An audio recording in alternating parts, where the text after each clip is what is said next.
So, in regards to the Karmelo Anthony case, there's a very specific subset of people that are trying to support and make excuses for Karmelo Anthony's behavior. And it's that uneducated ghetto mentality that likely led to this chain of events. People are claiming they've seen videos, there was an ineffective counsel, all these other things, and they're so full of shit. They're just trying to push a narrative that fits their mentality.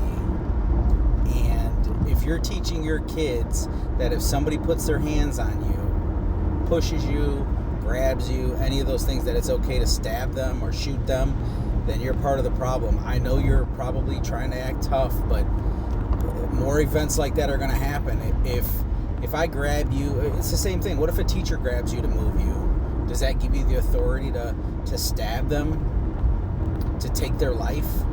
No.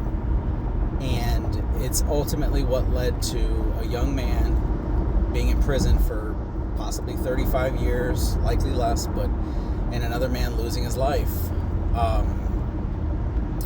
But it's a very specific subset of people that are pushing that narrative, claiming they've seen videos and all these things. If you have not bought and paid for a court transcript, you have no fucking clue if it was ineffective counsel, what went on. They're making claims that there was all-white jury, fucking lies, all these things that are just not true to push a narrative, and you're part of the problem.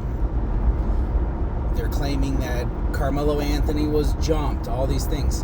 The body cam footage was released. You can hear him clearly say he put his hands on me. He didn't say they jumped me or he grabbed me and pushed me or any of those things. He said he put his hands on me, okay?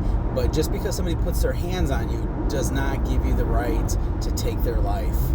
If you're teaching kids or your kids or any kids that is okay, you're part of the problem, and those types of encounters will likely continue to happen. Defend yourself? Sure.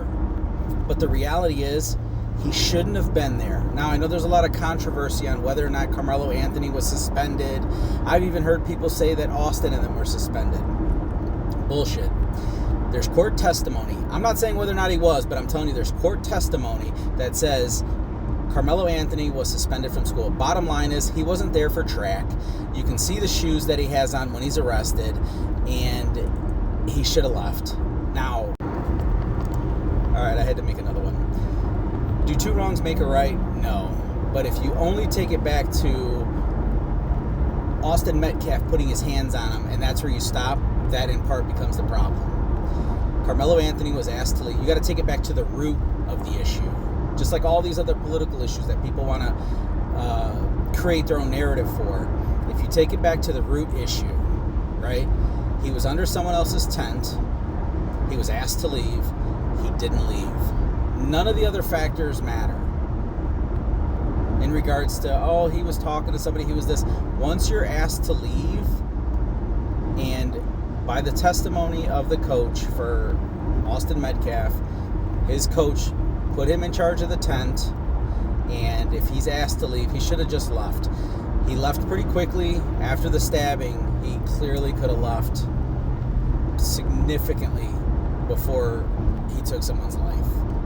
So all these narratives that, I've seen a video, I've seen this. If you don't show me proof that you have the court transcript, shut the fuck up. I'm not going to buy that you can deduce whether or not it was ineffective counsel without having a court transcript, and some of the best appellate attorneys in the fucking country can't do that. That's the first thing they do, is they get the fucking full court transcript so they can start analyzing it. But you can do it without it? Get the fuck out of here.